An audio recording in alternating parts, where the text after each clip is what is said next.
राजस्थान से अब शुरू हो गई है कि हिजाब हटाओ अब। देखिए, ये कहावत है, उठो द्रौपदी वस्त्र संभालो, अब गोविंद आएंगे। समझ गए? ये भारतीय बलात्कारी जनता पार्टी के विधायक हों, एमपी हों, नेता हों, इनके समझ में कुछ आता नहीं है। अभी इन्हीं की पार्टी की एक दिल्ली प्रदेश की प्रवक्ता है, और क्या नाम है भैया? निगत अब्बास। उसने अपने ही नेताओं पर वो क्या बोलते हैं, बिस्तर गर्म करने का आरोप लगाया है कि पद पाने के लिए बिस्तर गर्म करो, थोड़ा और उठने के लिए सप्लाई करो। कौन कौन नेता हैं, चाहे दिल्ली प्रदेश के हों या राष्ट्रीय अध्यक्ष जो भारतीय जनता पार्टी के हैं, उनके जो सचिव, सेक्रेटरी, जनरल सेक्रेटरी, कोऑर्डिनेटर, जो भी लोग, ये लोग किस तरह के बने हैं? हर दूसरा तीसरा बलात्कारी जो है बीजेपी का ही पाया जाता है।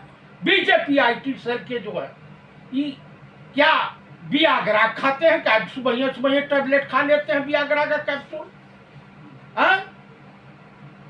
इनके जो समलैंगिक संगठन है आरएसएस, समलैंगिक, हाँ समलैंगिक संगठन है, इनके भी तमाम बलात्कारी मिले हैं। इन्हीं के पार्टी का पूर्व गृह राज्य मंत्री चिन्मयानंद अपने ही छात्राओं से तेल मालिश करवाता है पूरे शरीर में। कहाँ कहाँ मालिश करवाता है, ईश्वर है, मालिक है। उसके ऊपर भी मुकदमा है। यहाँ पहलवान बेटियां जो थी, स्टार बेटियां जो मेडल जीत के लाई थी, उन्होंने क्या क्या आरोप लगाया, आप बता दीजिए। इनके वहाँ जो जो कुकर्म होता है उसकी कल्पना नहीं की जा सकती है। हमारे जब ये मुख्यमंत्री थे तो तमाम हल्ला इनके बारे में भी तमाम हुआ। एक जो था पति कहा कि हमारी पत्नी को मुख्यमंत्री से बचाओ। हिजाब पहनने से माहौल खराब होता है, जयपुर के हवा महल के वो। अरे भाई, पर्दा न ढके तो इनके जो बलात्कारी घूम रहे हैं मान, बच्चियों को नोच खाएंगे। आपको मैं बता देना चाहता हूं, जरूरी है हिजाब लगा के चढ़ना, और लड़कियों को चाकू लेके चलना चाहिए, पिस्टल लेके चलना चाहिए, अवैध लेके चलना चाहिए। जो बीजेपी वाले जो भी बलात्कारी मिले, बुरी निगाह डाले तो आंख फोड़ दो। अब वही दिन बाकी रह गया। बीएचयू की कहानी सुने हैं? इन्हीं के आईटी सेल के 3 वो संत हैं, हवा महल के विधायक। और उसको तो जूते जूते मारना चाहिए। वो संत है, संत के भेष में शैतान है। वो शंकराचार्य थे, कैसे बोल रहे हैं? खबीस की औलाद है, साधु है। बच्चों को अच्छी शिक्षा देनी चाहिए।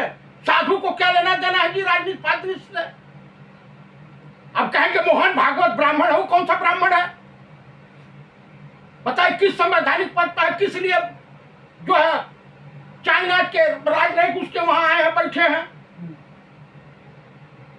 दुनिया का हर दूसरा व्यक्ति जो हैकर है, चाहे मोबाइल हैकर है या बैंक खाते से माल उड़ाने वाला है, वो जानते हैं कहां का है? चाइना का है। तो इसका मतलब ही देश की जनता जो मन में शंका है कि ईवीएम हैक होती है, पक्का जहां पे ईवीएम बनती है, 4 इनके भाजपा के, कोई जिला अध्यक्ष है, कोई महिला विंग का है, श्यामा सिंह है एक बिहार की, वो तमाम आयोगों में रह चुकी हैं, महिला विंग देखती हैं, जहानाबाद साइड की, गया की, जहानाबाद की है। एक शिवनाथ सिंह बनारस का है, ओबीसी का जो है उपाध्यक्ष है। हिजाब पहनने से माहौल खराब होता है देश का। भाई कोई माहौल नहीं, क्या करें भाई? बेटियां अपना बलात्कार करवा में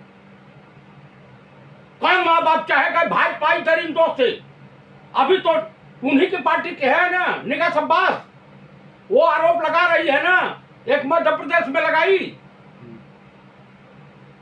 आप लोग जो भी गजब का बोलते हैं, आपको पता है बिहार में क्या हुआ? 3 जगह ईडी की रेड पड़ी। एक लल्लन सिंह के फाइनेंसर के ऊपर पड़ी, एक और किसी फाइनेंसर के ऊपर पड़ी, एक फाइनेंसर को ईडी ने उठा लिया रेड डायरी बरामद हुई, लाल डायरी। और उस लाल डायरी में तमाम ब्यूरोक्रेट के नाम भी थे। ब्यूरोक्रेट और तमाम बीजेपी के नेता घबराए, उसके बाद जेडीयू के नेता घबराए, कह रहे साहब इंडिया गठबंधन में रहेंगे तो हम लोग चले जाएंगे जेल, पूरी बिहार कैबिनेट हो जाएगी बदनाम, पूरे जितने सेक्रेटरी हैं, चीफ सेक्रेटरी हैं, बदनाम हो जाएंगे। तब ये सत्ता परिवर्तन हुआ।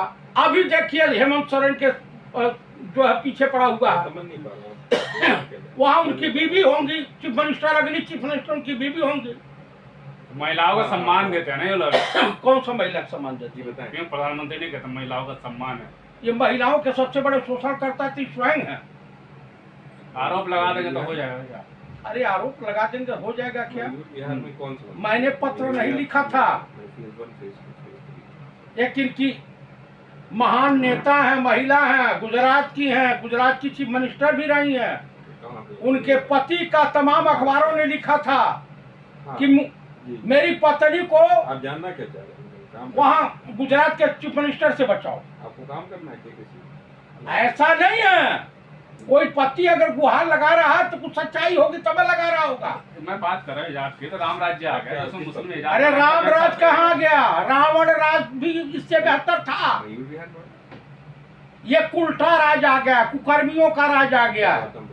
एक बार चीरहरण हुआ था द्रौपदी का, दुर्योधन तो टांग पर इशारा किया था बैठाने के लिए, और ये चाइनीज एजेंट जो है महिलाओं का शोषण कर रहे हैं।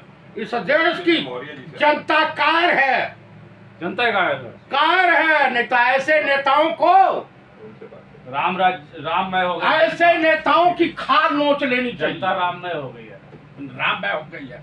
देखिए कुल मिलाकर के मोदी सरकार सैनिकों की दुश्मन है, सेना को कमजोर करने पर लगी हुई है, ईवीएम हैक करवाती है, हिंदुस्तान को टुकड़े टुकड़े में चेंज करना चाहती है, अखंड भारत बनाना चाहते हैं। सुन लीजिए, इनके बाप नहीं बना पाएंगे यार अखंड भारत। पाकिस्तान ले लेंगे ही, ले लेंगे। इनकी हैसियत, अफगानिस्तान भी भारत का हिस्सा था, चाइना का भी काफी हिस्सा था, पेंगोंग झील तो बचा ही नहीं पाए, और अरुणाचल का काफी हिस्सा कब्जा कर लिया चीन। चीन के सामने इनकी ममरी हेट हो जाती है, उसको लाल आंख दिखाने में इनकी परेशानी बढ़ जाती है। चाइना के आगे सु कर देते हैं, सुसु बात कर रहे हैं। अरे वो इंदिरा गांधी नहीं है, अरे ज्यादा मजबूत है। इंदिरा गांधी नहीं है। ये 7 जन्म ले लेंगे कायर सब समलैंगिक वाले, ये 7 जन्म लेंगे, स्वर्गीय श्रीमती इंदिरा गांधी नहीं बन पाएंगे। मजबूत है, सबसे मजबूत है, जुबान लड़खड़ाती है, पता नहीं पीने के बाद लड़खड़ाती है, कोई से लड़खड़ाती है। बात कर रहे हैं आप कुछ भी बोलते रहिए, लेकिन देश की जनता पर राम राम जप रही है। कौन जप रहा है? पूरा देश अंधभक्त जप रहे हैं। मैं क्या हूँ? अब लड़ाई जानते हैं इस देश में क्या हो गई है। सनातनी हिंदू बनाम संघी हिंदू, ये भाजपा वाले और भाजपा के वोटर संघी हिंदू है। ये कहू है ना राम भद्राचार्य,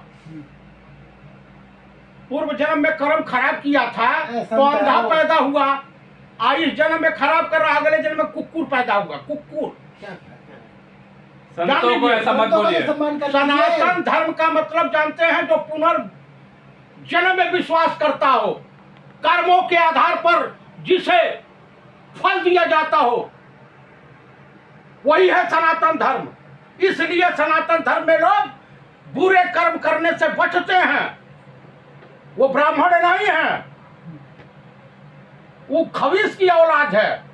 और हवा महल के जो विधायक हैं जो हिजाब वो भी खबीस की औलाद है। स्कूल में जाके बोला बच्चों के साथ। अरे तो बच्चों को चाहिए था इसका मुंह नोच लेते, अब मार चप्पल मार जूता मारते, इसका बुखार उतर जाता।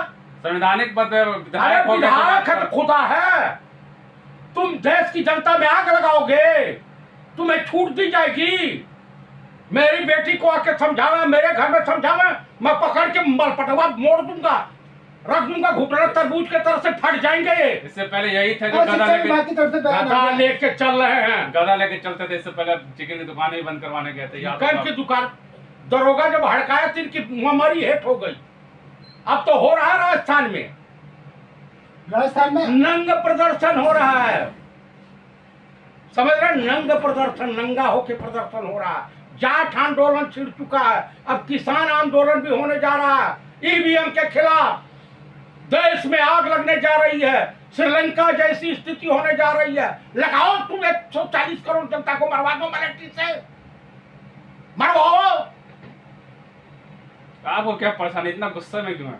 गुस्से में नहीं रहेंगे क्या? गुस्से में बोल रहे हैं आप? देश को खा गया, ये बेच करके अडानी विश्व गुरु के बना चक्कर में दिया, कह रहे हैं विश्व आगे। गुरु, विश्व का दलाल बना दिया ये अपने आप को। देश का प्रधानमंत्री कायर है, कायर है, कायर है। कह रहे हैं हाँ, थर थर कांपता है पूरा विश्व इससे, और क्या विश्व बताना है? कांपता है। अभी दिन की पोल पट्टी काहे नहीं जा रहे हैं अमेरिका? जाए, देश के पहले प्रधानमंत्री थे पंडित जवाहरलाल नेहरू, जिसे अमेरिकी राष्ट्रपति एयरपोर्ट पर रिसीव करने जाता था।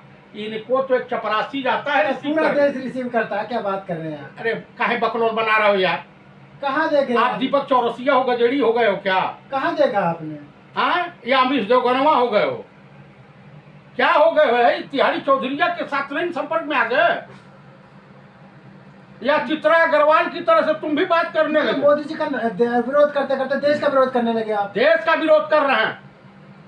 आप मुझे एक चीज बता दो, पाकिस्तान बिरयानी खाने कौन गया था बिन बुलाया? देश का प्रधानमंत्री नरेंद्र दामोदर दास मोदी उर्फ राजा बाबू। आप बताइए, चाइनीज राजनयिक को आरएसएस हेडक्वार्टर नागपुर जाने की क्या आवश्यकता आने पड़ी? मोहन भागवत कौन से राष्ट्रपति हैं, प्रधानमंत्री हैं, मुख्यमंत्री हैं, क्यों गए? इसका मतलब यह है कराना है, भारत के भूभागों पे कब्जा करवाना है चीन का। ये चाइनीज एजेंट है सब। देशवासियों को सावधान रहना चाहिए। इन्हीं के पार्टी की महिला आरोप लगाती है कि बलात्कारी भी है, तो क्यों न बीजेपी को, भारतीय जनता पार्टी को भारतीय बलात्कारी जनता पार्टी में तब्दील अच्छा, कर आप अच्छा, ये कह रहे हैं आरएसएस को लेकर कह रहे हैं कि चाइनीज वहाँ के डेलीगेशन आया, वो सम्मानित नहीं है क्या आरएसएस? मोहन भागवत किस बात के हैं भैया? किस बात के लिए सम्मानित रक्षक है? है, देश के रक्षक गैर है। राजनीतिक संगठन है, गैर राजनीतिक संगठन। चाइनीज राजनयिकों को वहां क्या जरूरत आन पड़ी? इसका मतलब वो भी चाइना के इशारे पे काम कर रहे हैं। आरएसएस कर रही है चाइना। हाँ, पक्का कर रही है। इनके राम माधव इन्हीं के थे, आरएसएस के थे, हैं। नरेंद्र दामोदर दास मोदी आरएसएस के प्रचारक रहे हैं, आडवाणी रहे हैं, तमाम लोग गए हैं नहीं है चाइना। जिन्ना की मजार पर चादर चढ़ाने पंडित राहुल गांधी गए थे कि आडवाणी गए थे? अच्छा, एक सवाल ये है कि आपको याद होगा जब यूपी में 22 का चुनाव था, चल रहा था, तो फिर हिजाब का मुद्दा उठा था कर्नाटक से। अब लोकसभा चुनाव आने वाले हैं, फिर से हिजाब का मुद्दा उठ चुका है। भाई, इनके जब पास जयपुर से, राजस्थान से। राम मंदिर का पूरा जो फोकस खत्म हो गया। राम मंदिर का न हिंदू विरोध किया, न मुसलमान विरोध किया, न सिख किया, न ईसाई किया। तब जान गए कि हमारी चाल को लोग, हिजाब पे जो ये रहेंगे। विकास के नाम पर वोट मांग नहीं सकते, ये देश में किसानों की समस्या पे वोट मांग नहीं सकते, ये बेरोजगारी पे वोट मांग नहीं सकते, तो हिजाब पे मांगेंगे क्या? ये बलात्कार पे, ये हिंदू मुस्लिम भारत पाकिस्तान मंदिर मस्जिद, इसके अलावा इनके पास ये सब हटा दिए जाए तो ये झंडू चमन परास हो गए। आप ब्राह्मण हो तो क्या लगता है हिजाब पहनना चाहिए लड़कियों को, नहीं पहनना चाहिए? पहनना चाहिए। जब तक भाजपा वाले हैं सरकार में, उनसे अपनी बेटियों की रक्षा के लिए उनको घूंघट में पर्दे में रखना चाहिए। चलिए ठीक। चलो ठीक। यूपी में तो ये बड़ा